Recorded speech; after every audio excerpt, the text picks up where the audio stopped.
The purpose of this video is to help you use your time very wisely this semester through creating a tool called a time budget. Let's say I gave you $168 and then I told you you had to use this $168 to survive for 1 week. Well, if you're smart, you'd make a money budget, wouldn't you? Maybe you set aside $80 for groceries, maybe $20 for gas for your broke down car. Maybe you set aside $40 for a big date you're going to have on Friday night, and you lay up $28 for emergencies just in case your old high school buddy gets kicked out of his house and has to sleep on your couch and eats all your food. Making a budget's a good idea when it comes to money because you only have $168, no more, no less. You ever heard the saying, time equals money? Well, that's actually true in a very real sense because every week you don't get $168, but you get 168 hours. No more, no less. Do the math. 7 days a week times 24 hours a day equals 168 hours.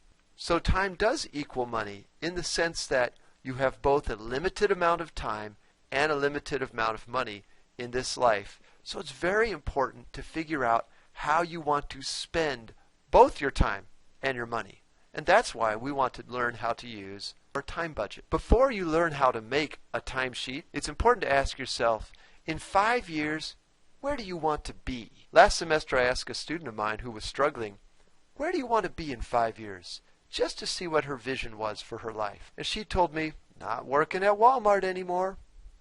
She wanted to be somewhere more like this. So if you want to go from, say, working here to working here as a physical therapist or something like that, it's very important how you spend your time. Because how you spend your time may determine if you make it in 5 years. Step 1 in using a timesheet. Put the hours you're awake on the left. Now obviously I had to shorten this timesheet for this video and I could only go to 6 p.m. Most of you of course stay up way beyond that. Alright? And in the actual timesheet you can expand your hours. So again, on the left you're going to fill in the hours in which you are awake. Step 2.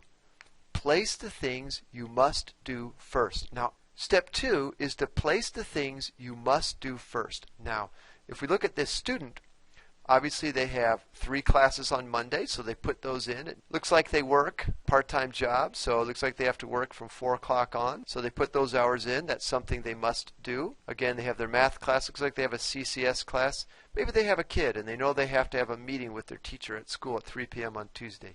So on and so forth. You want to put in the things you must do. I started using timesheets about my 2nd year of college, and it really changed me from being a so-so student to being an A student. And I really think it can help you if you do this. So every Sunday, I would plan out my week by putting in the things I must do first. By the way, how many hours can you work outside of class and still make it if you're a full-time student? I think the best range is 12 to 16 hours a week. Hey, I had to work a job 3 years when I was in college, and I tried to hit it about 12 to 16 hours a week. I was a full-time student, and that worked for me. Once I got above 16 hours, as a full-time student, it began to get very difficult. Hey, listen to me, please. If you're a full-time student, the absolute maximum is 20 hours a week. After that, I have seen students struggle to make it. So if you can, please take your hours down. I know some of you, God bless you, you are single parents and you have to work more hours, and I'm behind you. I hope you make it. I'm going to support you. I've seen people do that. They're superheroes. But if you can, try to cut your hours down. Do it now if you're serious about making it as a full-time student. Step 3 in the timesheet is to set your study time. Most people fail because they don't set a study time. And they lie to themselves. They say, well, I'm going to do it later. I'm going to do it when I get home. And then, it just gets pushed back further and further and further. My life as a student absolutely changed when I set a study period. As a full-time student at Parkland, I suggest that you take 2 hours a day, 5 or 6 days a week. And the nice part is, if you will set your study time and stick with it, you can be done by like 2 o'clock like this student is. 1 o'clock, 2 o'clock. Have Saturday all free. worry-free. Sunday morning, all worry-free, and just hit a little study time at night. It's great for you to set a study time. By the way, don't just set a study time, set a place. When I was an undergraduate student, I knew I couldn't study at the apartment. That's a place where we had a lot of fun.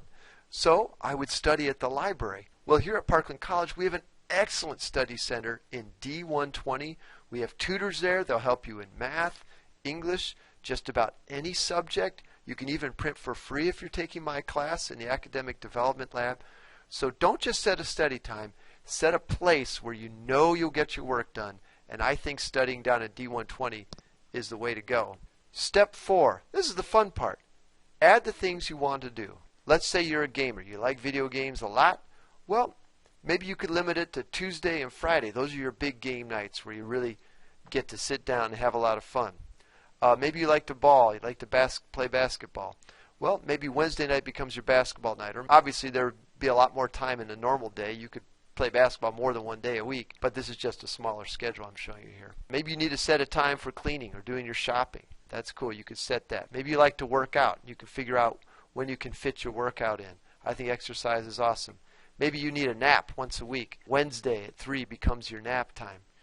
It's an awesome thing to do to set your schedule. And you want to leave some blank times because you never know what's going to happen. How many nights can you go out? Whether it's to the club, whether it's to the party, or whether it's just doing fun stuff with friends late at night. How many nights can you do that if you're a full-time student and still make it?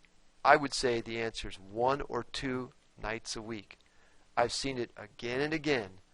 Students who party or go out or even just hang out, game, whatever, more than 2 nights a week, whoop, they're just lying to themselves. You're not going to make it as a full-time student.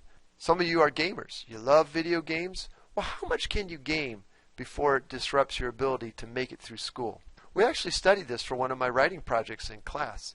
And we found a real study that said those who exceeded the AAP, that's American Association of Pediatrics, recommended amount of daily television and video game exposure were more likely to be above average in attention problems. For middle school childhood, late adolescence, all the way up to early adults, 32 years of age. In other words, if you go above the recommended amount of daily television and video game playing, it starts affecting your schooling. What is the AAP recommended amount? 2 hours a day. And that seems pretty reasonable. Hey, if you're gaming more than 10 or 15 hours a week, and you're trying to be a full-time student, maybe also pull a full-time job, you might want to think again what your priorities are. What's going to get you where you want to be? I'm not saying don't game. I'm just saying plan your gaming out, when you're going to game, and limit it. Because as the study suggests, if you don't limit your gaming, it can begin to affect your ability to pay attention and focus on some things you're wanting to do. True story. One of my relatives came to Parkland and he got 1 billion different classes and credits, but he never graduated. He never moved beyond his basic classes. So he moved himself down to Florida so he could get away from his old set of friends, his old expectations, his old patterns. And he started at a community college in Florida. He was sitting in the same basic math class that he had been in for all those years at Parkland. And he looked at the students. On one side of the room, he saw a group of students still talking about what party they're going to, who they're having sex with, probably what they're going to smoke. On the other side of the room, and it was a little older crowd, he saw a group of students talking about what's going to be on the test, can they get together as a study group, what's the assignment going to be, and he decided, yeah, he knew where he wanted to be in 5 years, and he made a big jump, made a big switch, and he joined this crowd. Again, it all comes back to you asking yourself, where do you want to be in 5 years? Do you want to go from here to here? Well, then you're going to have to make decisions about how you spend your time. Because how you spend your time may determine if you make it.